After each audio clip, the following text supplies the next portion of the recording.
En Protección Civil se están agrupados en seis grupos, ¿no? Que son los fenómenos de origen tecnológico, los fenómenos de origen geológico, los fenómenos de origen socio-organizativos, los fenómenos de origen hidrometeorológicos, los fenómenos de origen sanitario-ecológicos y fenómenos astronómicos. De acuerdo a sus orígenes, como los tienen clasificados en Protección Civil, y solamente hacer una relación, qué fenómenos nos pueden impactar y provocar una emergencia.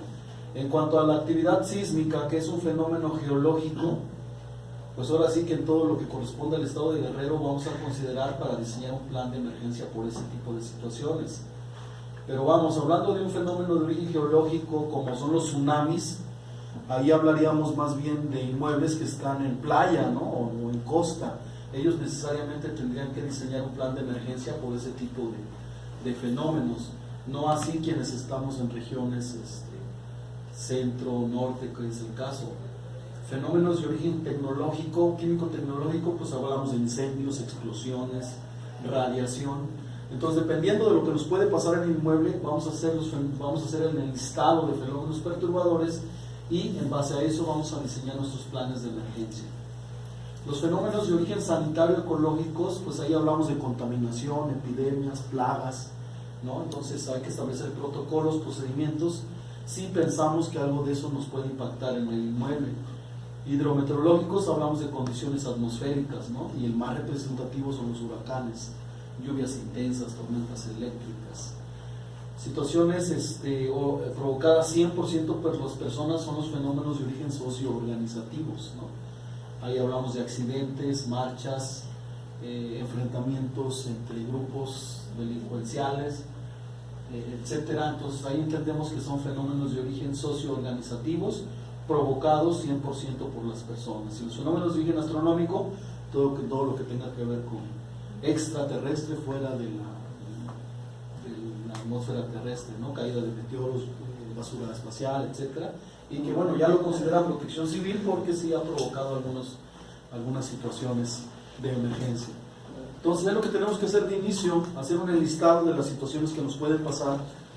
Cada inmueble, cada unidad académica, cada unidad administrativa tiene características propias, por lo tanto no van a ser iguales.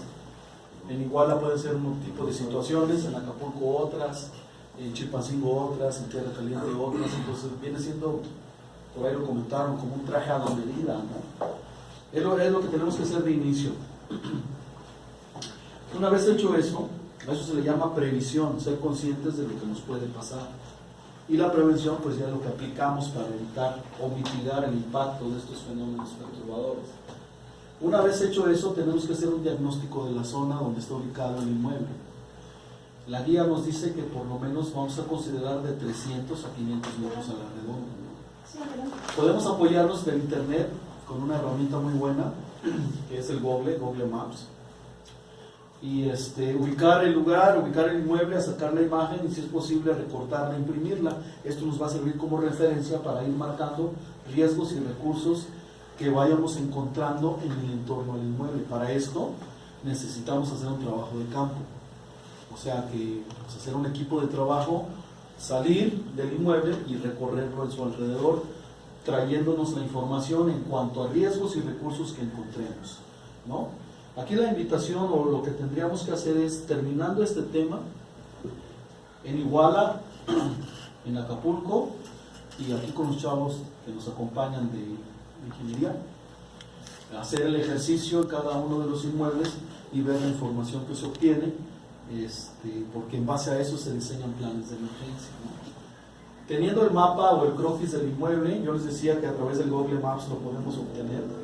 Hay que identificar los riesgos y recursos que hay cercanos, ¿no? Riesgos circundantes que puedan amenazar la integridad del inmueble. Estos solamente son ejemplos de lo que podemos encontrar al hacer un recorrido por fuera del inmueble. Aceras en mal estado, fábricas, árboles grandes y viejos que pudieran representar algún riesgo para las personas. Hay que identificarlos previamente. Terminales aéreas, construcciones dañadas que estén cercanas a los inmuebles, ¿no? Distribuidoras de combustibles, puede ser que ni nos demos cuenta y tengamos por ahí una gasolinera cerca. Esto nos lleva a ir diseñando adecuadamente nuestros planes de emergencia. Aquí en Chilpancingo, no sé si en otras partes, ahorita se está dando mucho de que hay distribuidoras de gas LP. O sea, llevas tu tanque de gas y te lo rellenan. Casi ya en cada colonia están poniendo esas distribuidoras. Bien, entonces esas las vamos a considerar como un riesgo si es que la tenemos cercano al inmueble o al establecimiento. Entonces son distribuidoras de combustibles, calles con mucha circulación vehicular. Hay que ver qué tanta circulación tiene las calles aledañas al inmueble, porque si no tenemos un punto de reunión, en determinado momento puede ser la calle o tengamos que atravesar la calle. Por eso es importante darnos cuenta qué tanta circulación vehicular hay en las calles cercanas a los inmuebles, ¿no? Y vías del ferrocarril, ¿no? Les repito, son ejemplos de lo que podemos encontrar. Desprendimientos de vidrios se refiere a que si salimos del inmueble y hay una construcción alta, hay cristales, eso puede representar riesgos si es que se rompen, caer sobre las personas al momento de ir evacuando. Son riesgos que tenemos que identificar en la etapa de la prevención. Y creo que ocurre en la torre de ingeniería, me parece que la fachada por el frente son ventanales, ¿verdad? Entonces, ahí ante un sismo fuerte que pudieran tronarse los vidrios, y si hay personas que están saliendo en ese momento, sí hay un cierto de riesgo. Entonces, esos riesgos tenemos que identificarlos nosotros precisamente en nuestro análisis de riesgos. Construcciones altas que estén cercanas a nuestros inmuebles, puentes que en determinado momento pudieran colapsar, luminarias, ¿no? Sabemos que en un sismo pues estos se mueven fácilmente, pueden caer. Esto lo encontramos en todos lados si salimos a la calle, a menos que sean subterráneos, ¿no? Pero es poco común. Cables de alta tensión, transformadores, postes de luz. Tienes el transformador ahí exactamente en la entrada y a veces no nos hemos percatado de eso. Entonces, al hacer el análisis de riesgos, nosotros como unidad interna de protección civil hay que recorrerla e identificar estos riesgos que pudieran amenazar la integridad del inmueble. Inclinación notoria, anuncios espectaculares, estos aunque no haya temblor se caen con vientos, caer sobre las personas, obstruir una ruta, un área de concentración, tenemos que identificarlos. Entonces lo que hacemos un equipo de trabajo, un trabajo en equipo, salimos, recorremos y nos traemos la información. Pero no solamente vamos a identificar riesgos, también hay que identificar recursos en cuanto a personas, ¿no? Personas o lugares en determinado momento o equipo que nos pueden ayudar a atender una emergencia. Aquí hablamos, por ejemplo, de médicos. Puede que haya un consultorio cercano por ahí, un médico es un recurso al final de cuentas, o dentro de las mismas instalaciones puede haber médicos, son recursos, los vamos a considerar en la atención de las emergencias. Grupos de búsqueda y rescate, digo, aquí en Chilpancingo pues se tiene protección civil, se tiene Cruz Roja, ¿no? A lo mejor si estamos cerca de esos grupos de auxilio, en determinado momento pues es un recurso, y si no, hay que percatarnos, porque lo más es que no lo tengamos y tendríamos que subsanar esta situación en sus planes de emergencia. Militares, ingenieros, ¿de qué nos pudiera servir un ingeniero de primera mano? ¿No? Una evaluación estructural inmediata, rápida, ¿no? Tiembla, nos salimos, ok, nos metemos, ¿qué onda? No, pues que alguien lo revise a ver si no se dañó de visual, por lo menos de inicio. Un ingeniero de primera mano pues nos puede servir de mucho en cuanto a una evaluación estructural inmediata en un inmueble. Policías, brigadas canófilas, bomberos, ¿no? Son ejemplos de personas que pudieran estar cercanas a nosotros y en quien nos pudiéramos apoyar para la atención de una emergencia, ¿no? Ingenieros, personal de hospital, en fin, de lo que pudiéramos encontrar. Ahora también pudiéramos encontrar lugares que puedan contribuir a mitigar una emergencia, como un centro de salud, un consultorio, un hospital que esté cercano al inmueble, a la unidad académica donde nosotros estamos. Ok, ya la tenemos considerada como un recurso, ¿no? Terminales aéreas, marítimas, estaciones de bomberos, puede ser que estemos cercano a bomberos, Templos, digo, independientemente, y es muy respetable lo que crea cada quien, pero un templo nos puede servir como un refugio temporal, ¿están de acuerdo? O sea, hay planes de emergencia que sí podemos estar dentro del inmueble, evacuamos por sismo, nos vamos a nuestros puntos de concentración dentro del mismo inmueble, pero hay planes de emergencia que no es dentro, es fuera, como si fuera un incendio, si fuera una fuga de gas o incluso una amenaza de bomba. Las personas no pueden estar adentro, tienen que tener un punto de reunión completamente fuera del inmueble, y para eso nuestros recorridos debemos identificar este tipo de lugares, o un auditorio, una cancha, un techado donde podamos considerarlo como punto de reunión, ¿no? Y les vuelvo a repetir, este trabajo es previo, o sea, no lo vamos a trabajar de momento y lo vamos a estar inventando en el momento en que tenemos la emergencia. Sale algún hospital cercano al inmueble, pues que nos pueda hacer como recurso, en fin. Ahora, recursos materiales que pudiéramos encontrar en el recorrido cercanos al inmueble, maquinaria, ¿no? En determinado momento pudiéramos remover escombros, pudiéramos abrir alguna ruta de evacuación, etcétera. Alguien que tenga maquinaria cercana a nosotros, pues es un recurso del cual pudiéramos echar mano. Vehículos para transportar lesionados, para el combate de incendios, sistemas de comunicación, de cómputo, herramienta especial. ¿De qué nos pudiera servir ese tipo de herramienta en la atención de una emergencia, ¿no? No sé si ustedes lo sepan, pero si en el inmueble hay puertas metálicas y tiembla y están cerradas, se van a doblar, se van a trabar y las rutas de evacuación nos pueden quedar obstruidas. Y si tenemos a la mano de este tipo de herramientas, podemos hacer uso de ellas. En fin, son recursos materiales de los cuales podemos echar mano para la atención de una emergencia, ¿sí? Refugios, recintos donde pudiéramos nosotros albergar los sistemas de comunicación, de transporte, ¿no? De equipos contra incendio, los cuales pudiéramos echar mano. Pudiera que cercano al inmueble haya un lugar como estos donde haya abasto de insumos básicos, leche en polvo, pañales, agua, alimentos enlatados, que pudieran servirnos en la atención de una emergencia. Son recursos que pudiéramos nosotros ir considerando, ¿no? Entonces, es lo que se hace afuera de los inmuebles. Es un trabajo de campo que tenemos que hacer para recorrerlo. Tomamos fotografías de los riesgos, de los recursos que encontramos y vamos haciendo anotaciones para ir concentrando toda esa información y analizarla. La Unidad Interna de Protección Civil, en este caso, analiza la información y van diseñando los planes de emergencia. Dentro del inmueble, el análisis se realiza en dos vertientes. En cuanto a lo estructural, vamos a observar todo este tipo de situaciones y de este lado analizamos a la población, ¿no? Porque es importante tener información de la estructura y de las personas que están ahí, porque los procedimientos son diferentes de acuerdo al tipo de población. Estarán de acuerdo que no es lo mismo en una guardería, donde la mayoría de la población son bebés, a una preparatoria, ¿verdad? Son procedimientos completamente distintos. Por lo tanto, sí debemos de saber el tipo de población, ¿no? En cuanto a la estructura, aquí nosotros como Unidad Interna de Protección Civil, como parte del inmueble, podemos trabajarlo, ¿verdad? Obviamente puede haber aspectos que requiéramos el apoyo de un especialista, como un dictamen estructural, ¿no? Porque sí es importante saber estructuralmente cómo está el inmueble para yo diseñar mi plan de emergencia. Más aún si es un inmueble de 2 o 3 niveles.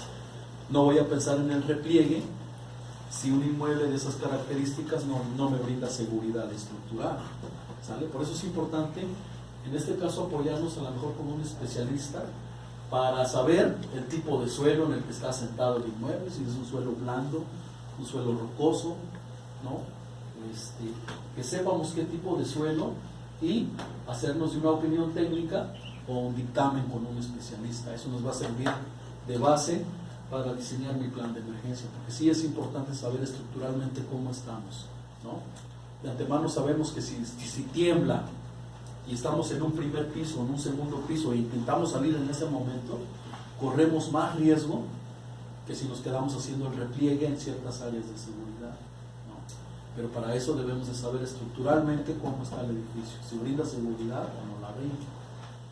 Bien, hay que hacernos de un croquis en la medida de lo posible o un plano del inmueble para trabajar en él, recorrer e identificar número de pisos desde sótanos, si hay sótano, planta baja, primer piso, segundo piso, cuántos niveles hay, es importante saber eso, cuántas escaleras, con cuántas escaleras se cuentan, es decir, cuántas escaleras vamos a utilizar para evacuar en determinado momento, si a veces son una, son dos, hay escaleras de emergencia, necesitamos esa información, cuántos patios tenemos, hay lugares donde no hay patios, o sea, es el puro edificio y no tienen nada, y si se salen, pues es calle lo que hay. Entonces hay que darnos cuenta qué tenemos y qué no tenemos, a diferencia que hay otros lugares donde tienen campo abierto para estar.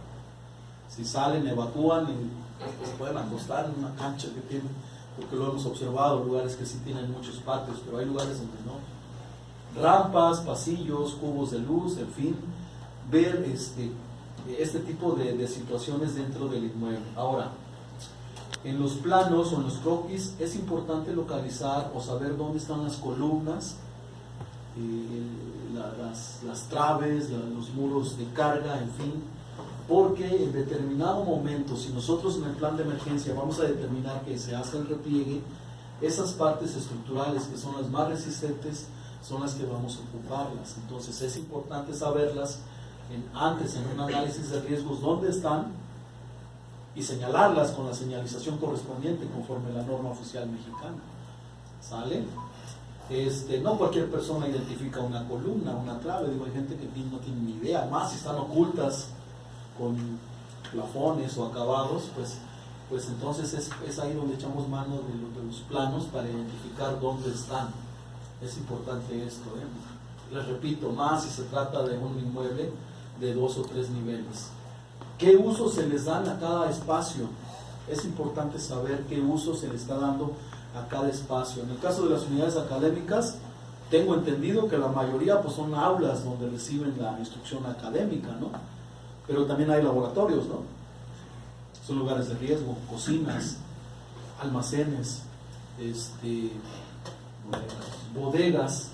Entonces hay que saber qué usos se le da a cada espacio dentro del inmueble.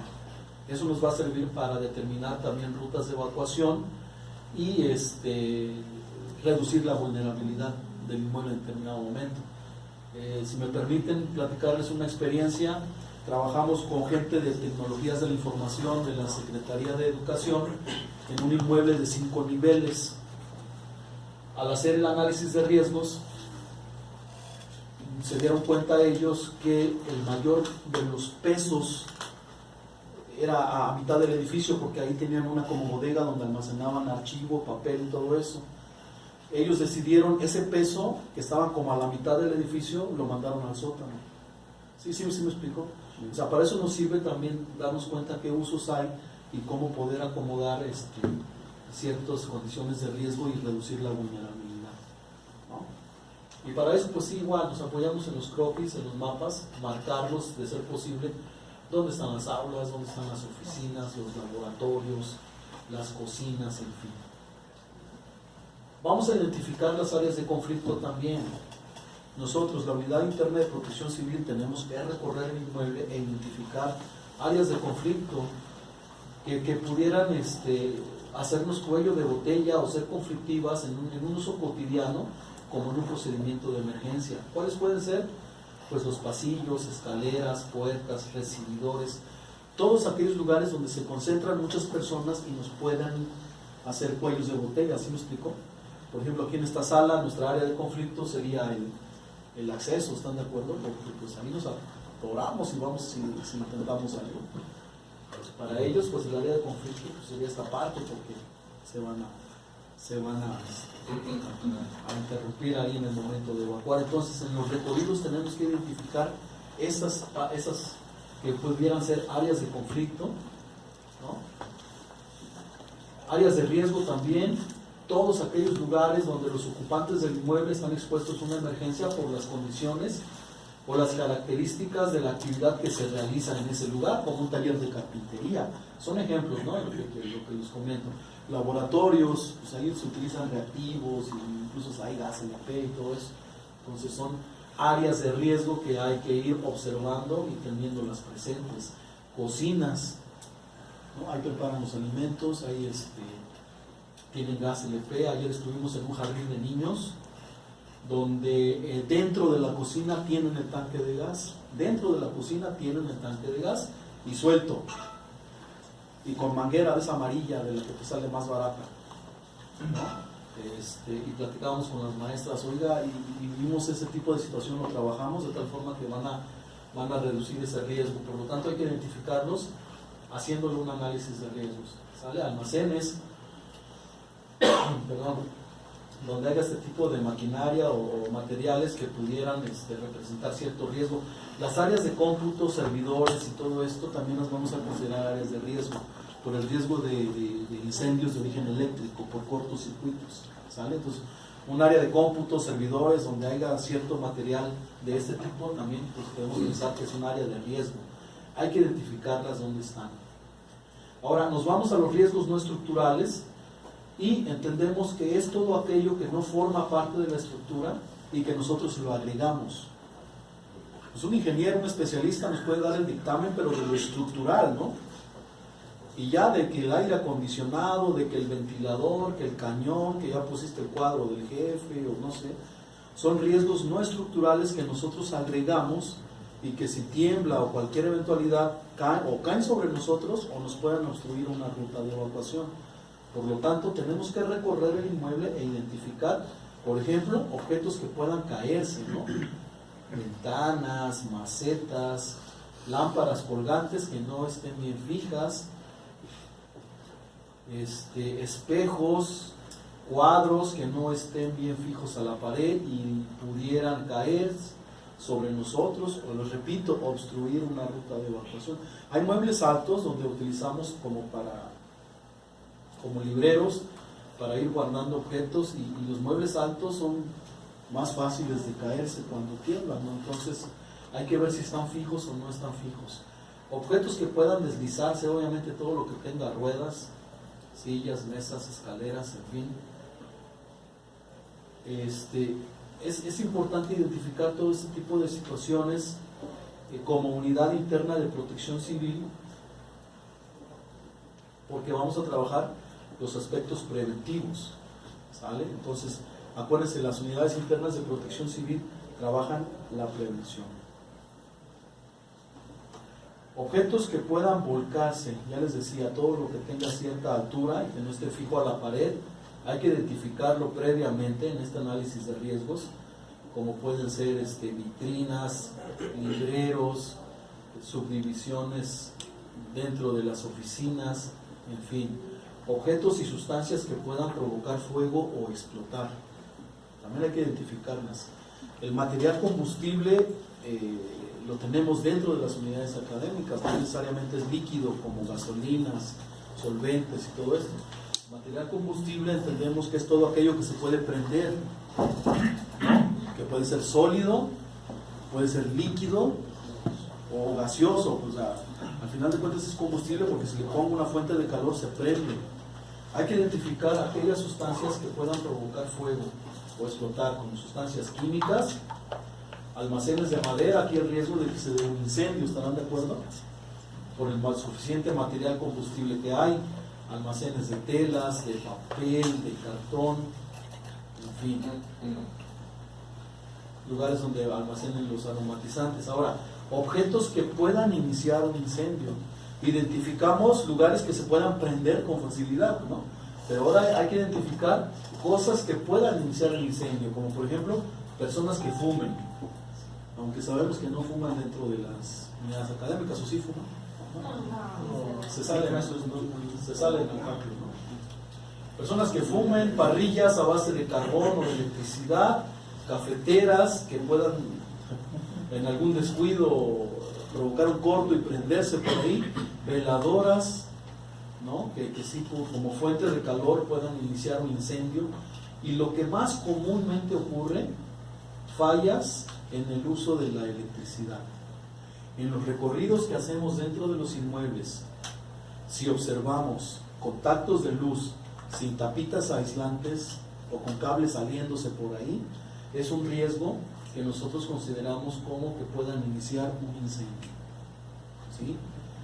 En una guardería hace algunos meses se dio un incendio porque no se percataron de una situación como esas. A los niños los acuestan, hacen una siesta a cierta hora del día.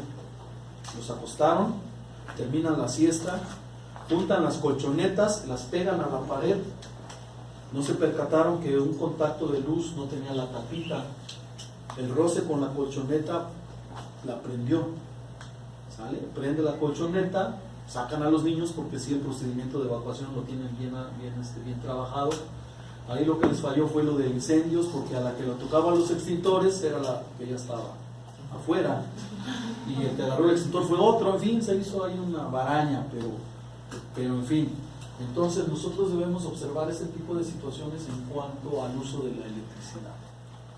Y en casa también, somos muy dados a que se nos fundió un fusible y pues pone un alambre, ¿no? O ahí improvísate un foquito allá afuera para el patio, no sé, ese tipo de situaciones. Aumentamos la vulnerabilidad de las viviendas y podemos provocar situaciones complicadas, y créanme que es difícil, es algo triste y complicado porque hemos observado casas donde hay pérdidas totales cuando se dan los incendios. Entonces, en el análisis de luz y recursos tenemos que observar este tipo de situaciones. También cuando recorramos el inmueble tenemos que observar obstáculos para el tránsito cotidiano o una evacuación de emergencia que pudiera darse, que pudiera haber alguna columna atravesada por ahí, tapetes. Digo, podemos tener el lugar así como que decoradito, ¿no? Con macetas y cosas de esas, pero en un procedimiento de evacuación, y más si es por emergencia, nos puede entorpecer o nos puede armar un cuello de botella. ¿Sí? Entonces hay que observar esto, y si es necesario reacomodarlo, pues lo vamos a comentar como unidad interna de protección civil. Observar la señalización, si está implementada, si está conforme la norma. Si no fuera el caso, hay que tratar de apegarnos a la normatividad. Se trata de establecer un solo criterio, estandarizar todo esto para que la tienes en tu centro de trabajo y otro día estás en otro lado y es la misma señalización, por lo tanto no te confundes, ¿no? Sucede mucho en los kinderes que les ponen colores llamativos a los niños o dibujitos en el suelo para que sepan que ahí es su punto de concentración, pero pues ellos están en otro lado y no van a encontrar lo mismo, ¿sí me explico? Entonces siempre invitamos a que se peguen a la norma para que los niños identifiquen la señalización como es, porque se la encuentran en algún lugar público. Si no fuera el caso, hay que consultar la norma a ver qué dice, cuáles son los colores a utilizar, las formas geométricas y el significado que nos da. Sistemas de alarma. ¿Qué sistema de alarma tenemos en el inmueble? Muchos se quedan casados con la alerta sísmica. No, pues ya tenemos alerta sísmica, pues ya la hicimos. No, la alerta sísmica se activa solita y solamente si es un temblor. Y si viene de la costa, porque si no se activa después cuando suena. No, nosotros tenemos que tener un sistema de alertamiento dentro del inmueble para alertar a la población y activar un plan de emergencia. Que puede ser silbato, que puede ser campana, chicharre, todo eso. Mañana más en específico vamos a adentrarnos a los sistemas de alertamiento. Pero en el análisis de luz y recursos hay que identificar si hay alarma o no hay alarma. Y si hay, cuál es, qué características tiene. Bien, entonces les decía que el análisis de riesgos se hace en dos vertientes, ¿no? Analizamos inmueble, pero también tendremos que hacer un análisis de las personas, de la población. Y lo primero que debemos de saber es cuántos son. Todos, o sea, nada más decir que no, pues como en la prepa, pues los chavos de los estudiantes, no, es estudiantes, maestros, administrativos, de intendencia, todos, ¿cuántos son? Porque son las personas que van a utilizar rutas de evacuación, puntos de reunión, y tenemos que ver que los procedimientos sean suficientes para tanta cantidad de gente, ¿no? ¿Cuáles son sus edades? Sus edades oscilantes, ¿no? Hablamos chavos de prepa, pues son adultos jóvenes, ¿no? Si hablamos de primaria, pues entendemos que son niños la mayoría. Y si pensamos en guarderías, pues ahí estamos hablando de bebés o pequeñitos que no caminan. Igual con lugares donde hay chavos con ciertas condiciones especiales. ¿Cuáles son sus características físicas y psicológicas? Son personas que se ponen muy nerviosas o que actúan adecuadamente ante una situación de emergencia. Hay que ver ese tipo de situaciones, ¿no? Porque de ello dependerá el tipo de procedimiento y el plan que vamos a implementar en el caso de una emergencia. Les repito, no es lo mismo un procedimiento en un kinder a una preparatoria, son completamente distintos, ¿no? Por el tipo de población que pudiera haber. Considerar siempre bebés, ancianos, mujeres embarazadas, personas con lesiones físicas o discapacitados, porque van a requerir apoyo, ¿sale?